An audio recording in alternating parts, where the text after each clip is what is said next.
yo estaba haciendo un móvil en el vestuario de Belgrano.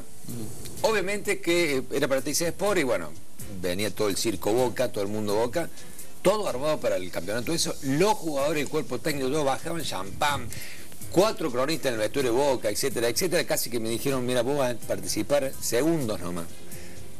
Digo, venían preparados para dar la vuelta olímpica acá en Córdoba. Después el gol de Pepino, que ganó 1-0. No puso ni las manos Boca ese partido, lo vi. Fui a la cancha. Claro. No puso ni las manos. Si el grave problema, por eso salió la versión de que los jugadores jugaban para atrás, era que Boca perdía los partidos casi sin poner las manos. No sé, después se van champán, qué sé yo. Pero... Bueno, no tiene por qué. Me pregunté cómo andan con Arrobarrena ahora, pero... Y después no, con Arrobarrena no se llevan mal así. Bueno, vamos a los temas que tienen que ver con la política. Nuestro desayuno del lunes, faltando pocas ya días para las elecciones presidenciales, con una incógnita mayúscula presentada a través de todos los sondeos, uno repasando los diarios del fin de semana en las encuestas de distintas tendencias, distintas consultoras que están más próximas a algunos partidos a otros. Hay más o menos una coincidencia. Todos dicen que, las que dicen que Scioli no llega al 40% y por lo tanto va a haber segunda vuelta, no llega a ir por un pelito.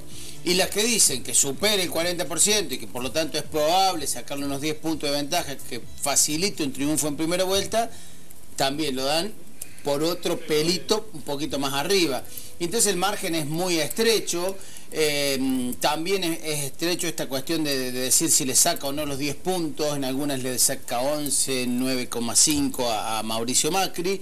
Y ahí hay una situación de incertidumbre que vuelve a poner el foco en la cuestión de la fiscalización de la elección. Me parece que nuevamente va a haber un tema de que se va a hablar mucho de acá hasta el domingo fundamentalmente, y después veremos por qué cada voto cuenta y cuenta muchísimo, porque un voto puede definir la elección en cuanto a esta instancia, saber si hay o no hay primera y segunda vuelta, ¿no? Si Macri no tiene fiscales en todas las mesas del país, es un improvisado político. Hay nuevamente una movilización importante para fiscalizar las elecciones y demás. Recién repasaba, en el Diario de la Nación hizo un trabajo de su equipo Nación Data, que hace un chequeo de datos y de elementos, y encontraron que de los telegramas de mesas que ellos analizaron, el 50%, casi 48%, casi 50%, tenía irregularidades. Y el propio director nacional electoral, Tulio, dice que hay un 3% del total de telegramas que nunca fueron escrutados ni van a ser escrutados, obviamente, en las primarias, porque no tenían semejantes inconsistencias que no se podían reconstruir. Parece un porcentaje mínimo, y lo es, salvo que uno analice que son centésimas la que puede definir un escenario electoral del otro, o sea, la definición, que sea el mismo domingo, o postergar la definición para una competencia entre los dos más votados para el 22 de noviembre. Y entonces ahí tiene mucha importancia el tema de la carga de datos, la fiscalización, si hay boletas, si no hay boletas. Sí, el problema central está en el momento en que abren los sobres y sacan las boletas. Si vos no tenés fiscal en todas las mesas, el fiscal del otro partido te anula un voto, te dice, no, ese voto está mal, sí, por tiene este un rasponcito en y el si el presidente derecho de mesa no es ágil, vivo, ni hablar de si está confabulado, o no se quiere comprar un problema. O no se quiere comprar un problema y no tiene fiscal el otro partido, el voto queda anulado y no se vuelve a contar.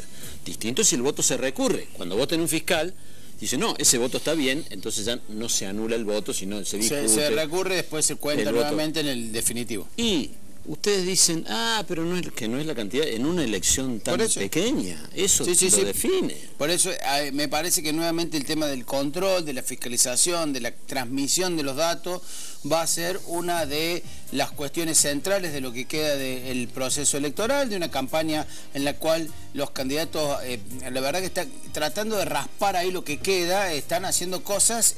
Hoy había también en La Nación un artículo interesante de Pañi diciendo que Macri se parece a Scioli y Scioli se parece a Macri, claro, porque los dos están tratando de rasparle ahí medio votito a cada uno y tratando de tener conductas de Scioli con cierta distancia de algunas cuestiones del kirchnerismo, Macri con cierta distancia de algunas cuestiones de lo que fue su trayectoria política, tratando de raspar esos votitos que le permitan a uno, en el caso de Macri, llegar a una segunda vuelta y después verá qué pasa allí, y al otro llegar a la primera vuelta en triunfo. Porque acá lo que habría que decir, Roberto, es que una hipotética segunda vuelta lo pone casi en paridad de fuerzas a ambos. Sí, las encuestas dicen cosas distintas. Algunas sostienen que Scioli va a ganar lo mismo en primera vuelta si se enfrenta con Macri, otras dicen que va a ser bastante más parejo, pero bueno, es como que empieza otro proceso electoral y hay otro escenario nuevo.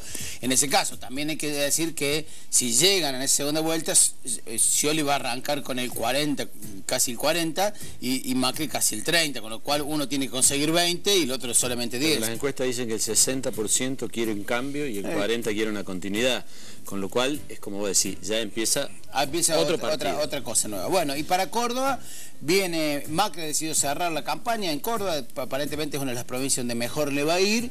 Scioli va a seguir teniendo presencia a través de, en este caso, de los gobernadores aliados que hoy vienen a hacer un acto, y obviamente la campaña de Massa está basada en el esquema, en el aparato de la Sota, tratando de la Sota de hacer buena elección, fundamentalmente para sus candidatos en el tramo legislativo.